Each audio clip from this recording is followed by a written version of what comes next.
Everyone has been made abundantly aware that Puerto Rico is in debt to Wall Street and needs to pay up. What's left out of its debt story is that Puerto Rico has been colonial property longer than any nation in the world.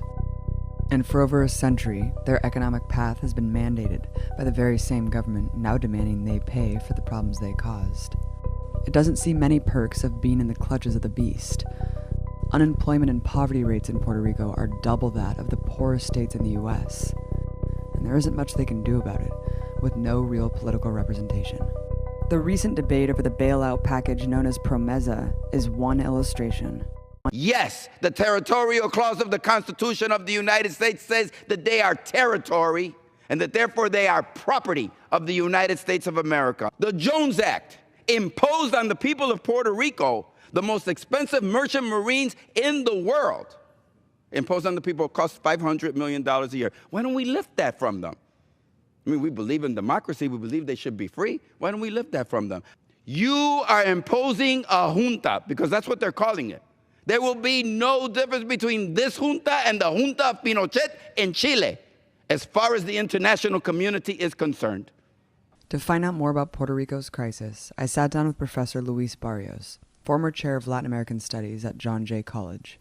A recent YouGov poll showed that a majority of Americans actually think that Puerto Ricans are Puerto Rican citizens, not American citizens. Luis, can you first describe the legal status of Puerto Rico? What autonomy does it have, and what sort of political representation does it have? Well, first, I'm not surprised of that statement. You don't want to know how many places I go asking for my immigration card. And I tell them that I'm from Puerto Rico. They say, yes, that's why I'm asking you for your immigration permit to be here. There's a situation that most people in the U.S., they are not aware that we are USA citizens. It was in 1917 when the U.S. imposed, and I like to highlight that, because first they went into asking if we want. And there was a referendum, and most of the Puerto Ricans say no. We want to stay Puerto Rican citizen. And that's when the U.S. say, doesn't matter, you are becoming USA citizen. Of course, at that moment, you had to understand they were trying to find people, soldiers to send to the First World War. So someone came up with this idea, get the Puerto Ricans. And someone else said, they're not USA citizens. So that was the real motivation behind this.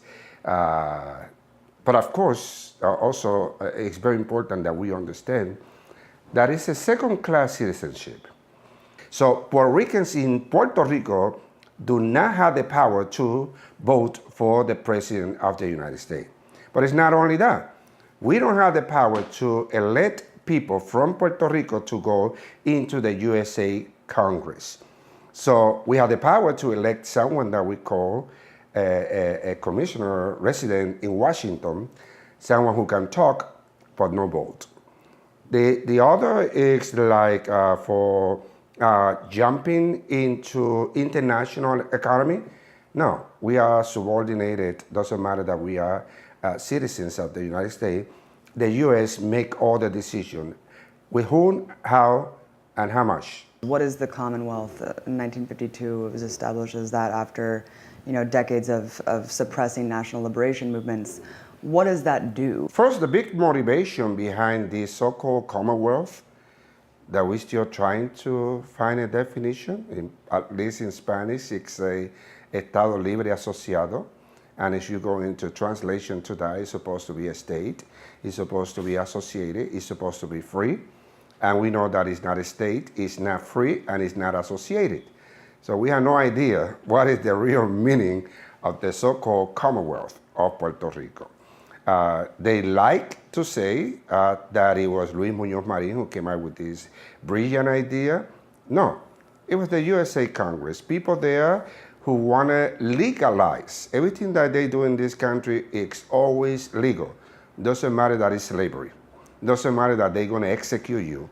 Whatever they're going to do has to be legal. So the United Nations was giving the U.S. a hard time with this issue that you have a country there that is a colony. So they want to get the name of Puerto Rico out of that list. So they came out with this little package that they call the Commonwealth. But when you look at this, is subordination of the power.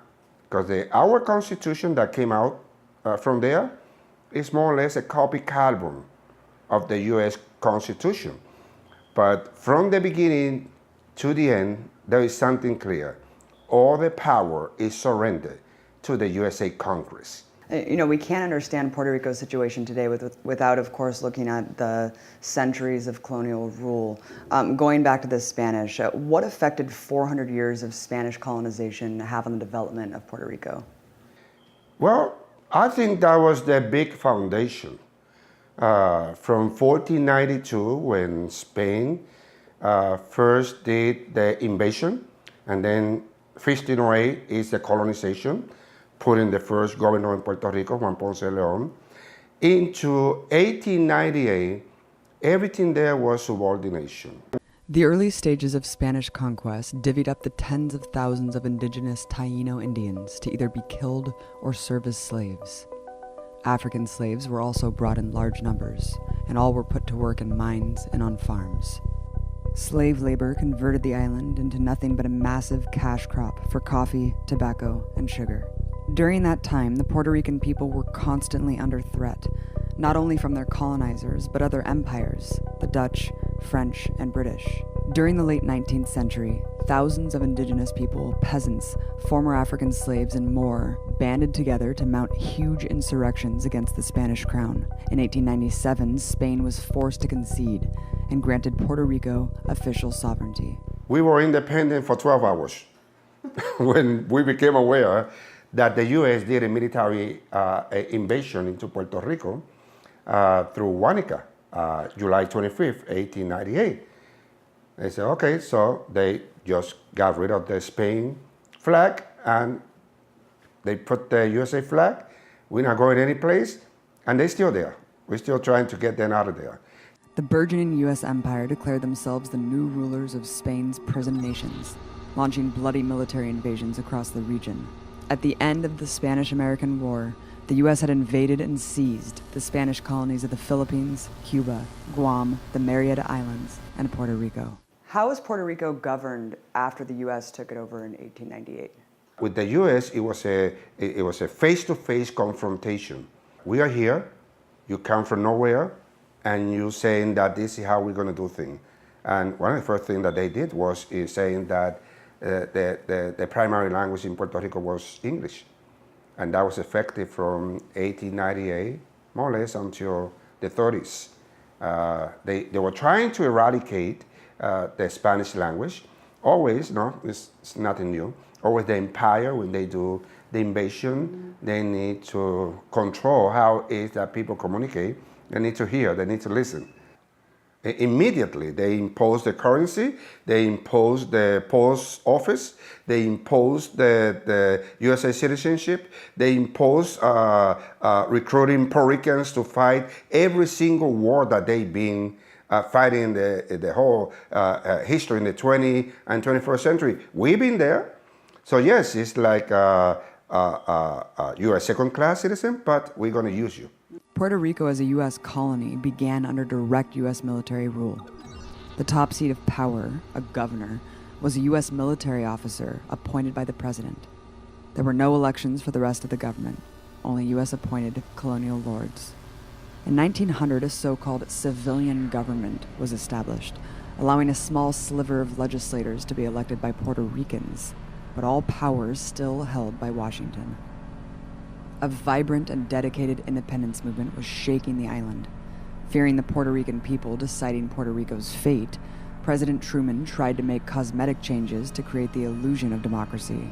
Now, Puerto Ricans could vote for their own governor to administer their continued colonial status.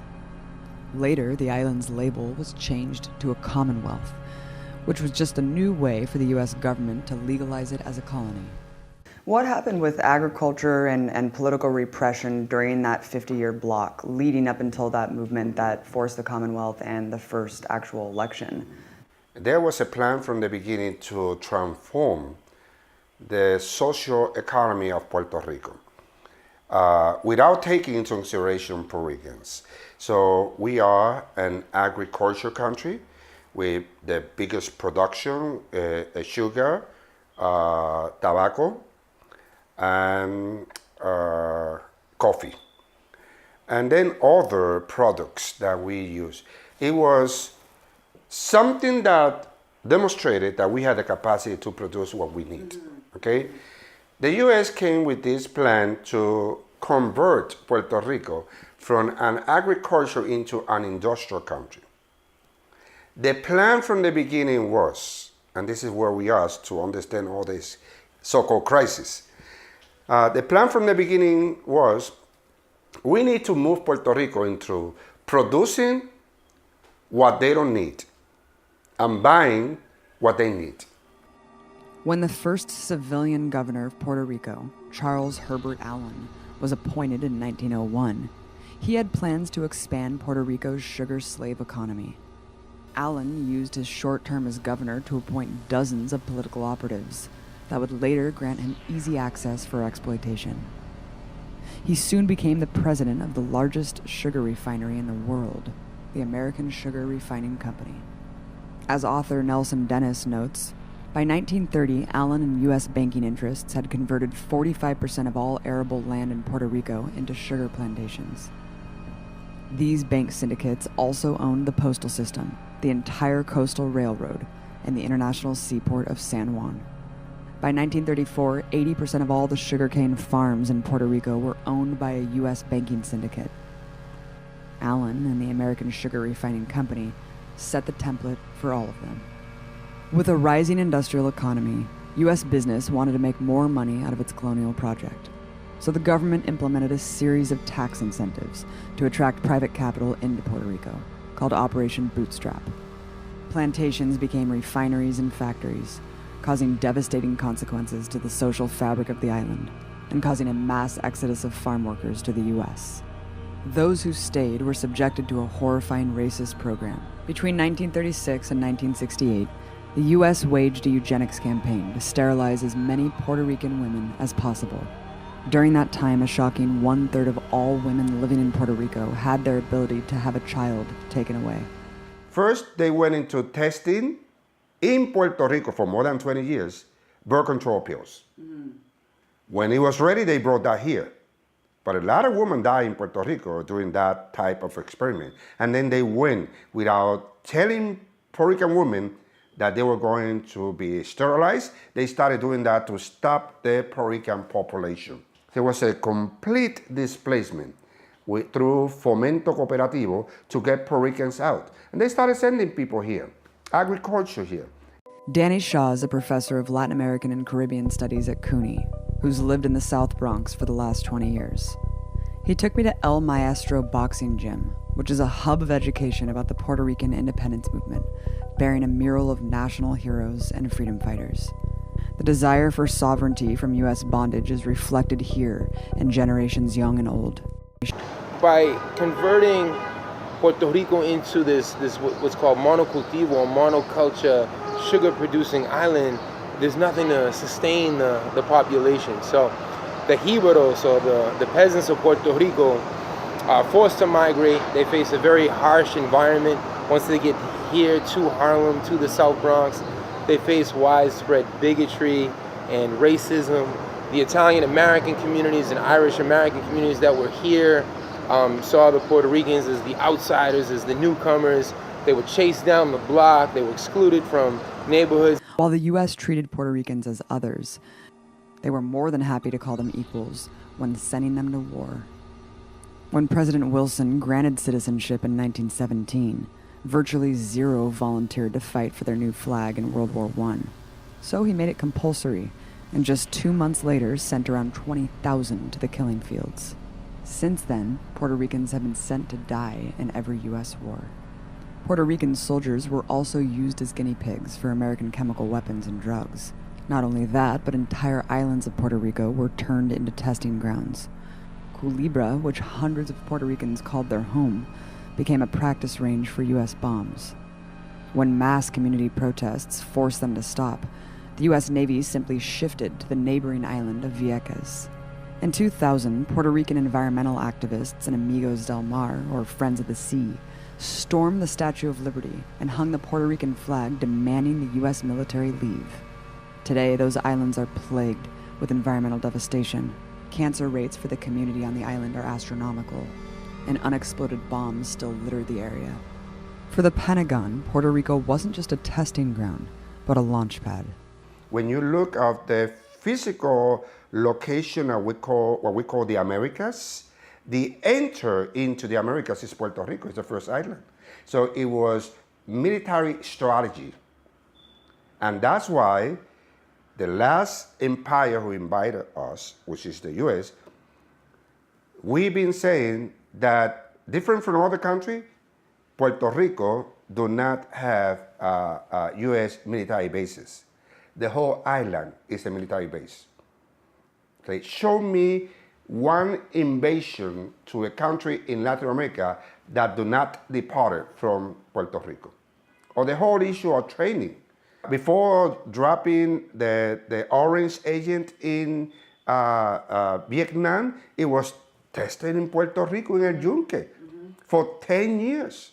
They used Puerto Rico before invading the Dominican Republic. They did their rehearsal in Puerto Rico before the invasion in 1965. They did the rehearsal before invading Panama. And we can go on and on. So it's one of the most powerful military strategy location. The Puerto Rican masses were never willing participants in their colonial subjugation. In the 1930s, the Nationalist Party rose to prominence under the charismatic leadership of Pedro Albizu Campos. But advocating for independence was illegal for U.S. colonies, and Campos was jailed for sedition for the next 26 years. With the nationalist movement growing and hurting corporate profits with mass strikes, U.S. generals ordered several massacres of peaceful demonstrators. At one community march in the town of Ponce in 1937, General Blanton Winship, the appointed dictator of Puerto Rico, ordered the protesters shot. 19 were murdered. So American colonization, the American repression in Puerto Rico was so intense that if you raised the Puerto Rican flag, it's like Palestine today, they could put you in jail. It was illegal. You were on the run. If you even brought up the theme of nationalism, if you were known to be a follower of Don Pedro Albizu Campos, if you talked about this in a barbershop on the street corner, there was something called La Ley de la Mordanza, which translates into the gag order or the gag law. So it was made illegal to even breach these themes. Despite the repression, by 1950, the popularity of the Nationalist Party and their demands for sovereignty were making American businessmen sweat. So the Pentagon created a plan to wipe out the party's leaders and its members. But the attack was uncovered, and on October 30, 1950, a woman named Blanca Canales led an armed counterattack on a police station in her town of Jayuya. They forced the surrender of the police and committed an intolerable act of defiance, raising the Puerto Rican flag in place of the American flag. The act inspired people to rise up against colonial authorities in cities all across the island. But empires don't give up their profits easily. The Truman administration drowned the rebellion in blood. He ordered the immediate, indiscriminate bombing of Jayuya, and the U.S. military marched in and declared martial law. Nationalist Party members, or anyone remotely sympathetic to them, were rounded up, imprisoned, and worse. Mercilessly crushed with violence by the U.S. military in their homeland, the fight for independence went the only place it could.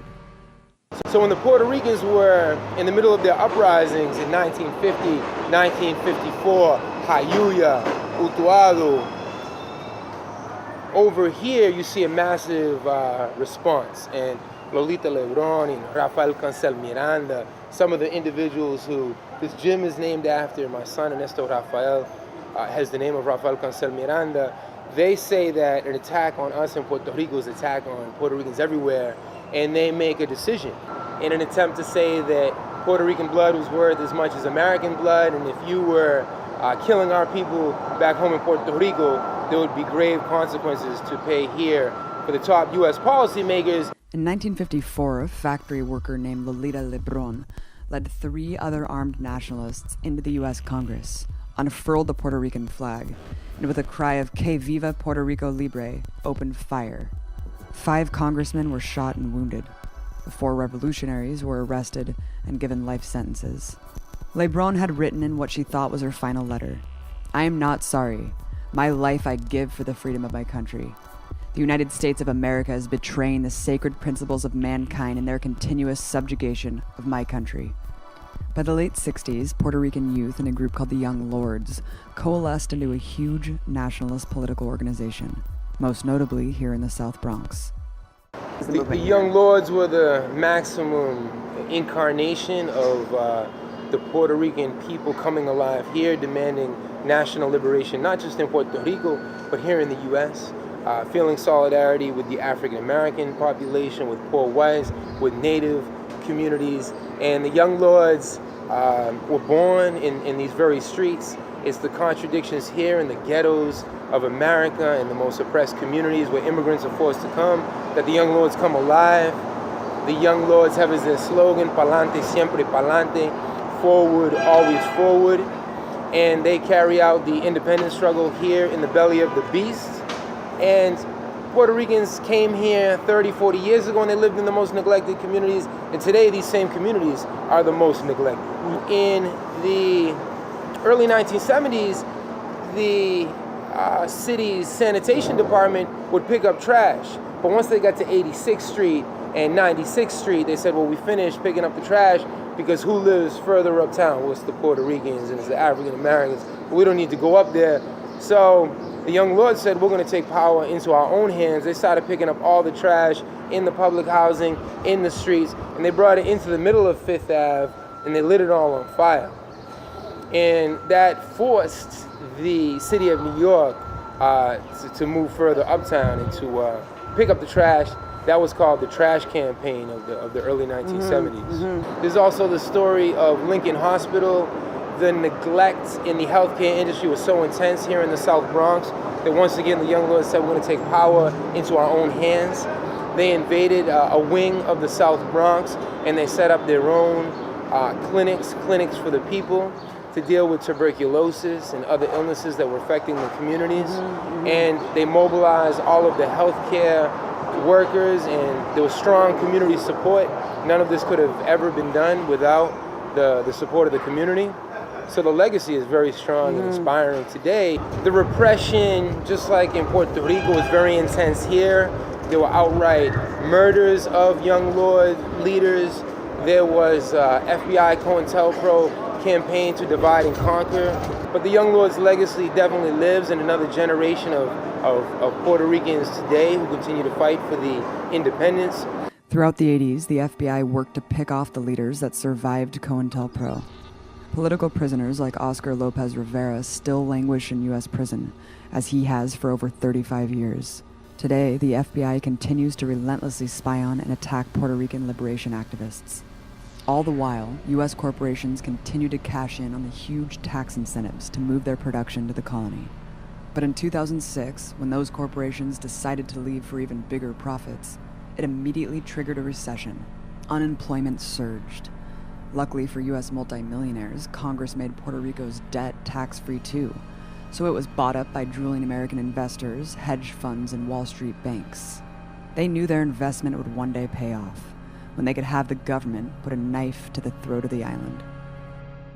So when you look at what came out of the USA Congress last week, it's a plan to give back the money to Wall Street.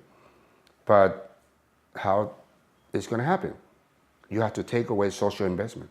Keep in mind that also they're trying to deal with something that is not so clear, like the country that is negotiating the $72 billion debt, the U.S. have the biggest debt in the whole world, $18 trillion, and nobody's saying nothing. But then the solution, take away investment in people. And when we say investment, social investment, it's always Like for example, Puerto Rico, one of the measures that is going to happen is that they need to fire 100,000 public employees. What's going to happen with those people? Mm-hmm. And this is nothing new. It's been happening, but they're not paying attention. Okay? It has to be something like this so-called $72 billion that make things visible, because Wall Street is crying. If not, nobody's going to see this. And also just it kind of is going along with this whole neoliberal doctrine that we've seen play out over the last 30 years. You know, it's Detroit, all these cities in Michigan that are getting taken over by emergency management systems. And then it seems like Puerto Rico, it almost seems like hedge fund managers and Wall Street want Puerto Rico to default, because then they can go seize more of the land, privatize more of the resources. I mean, what kind of incentivization is being given to Wall Street and just like private business owners to move in and kind of take advantage of the situation? They give you a tax break for 10 years, no more than that.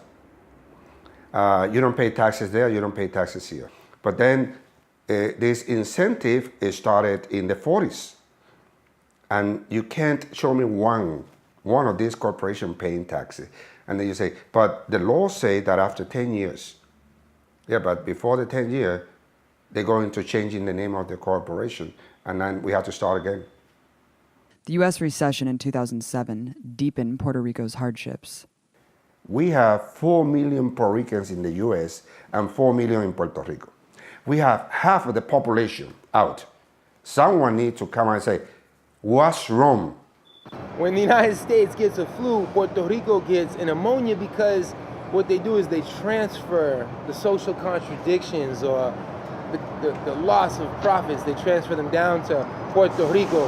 So Puerto Rico is twice as poor as any state in the United States, twice as poor as Mississippi. I mean, it's very ironic that the very individuals responsible for the disease would claim to come with the cure.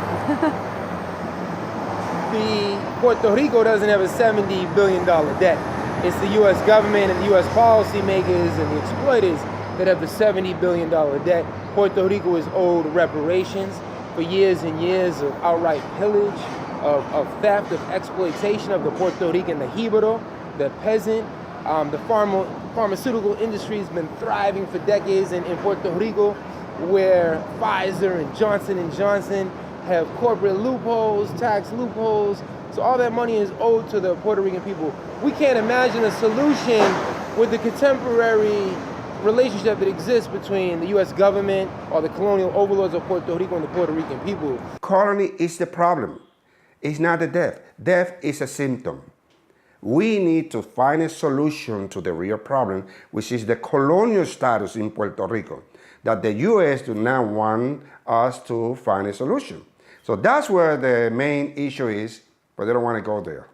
One of the things that we've been saying, that a colonial status is a declaration of war, which means we Puerto Ricans, we have a right, by any means necessary, to decolonize the country because you declare the war.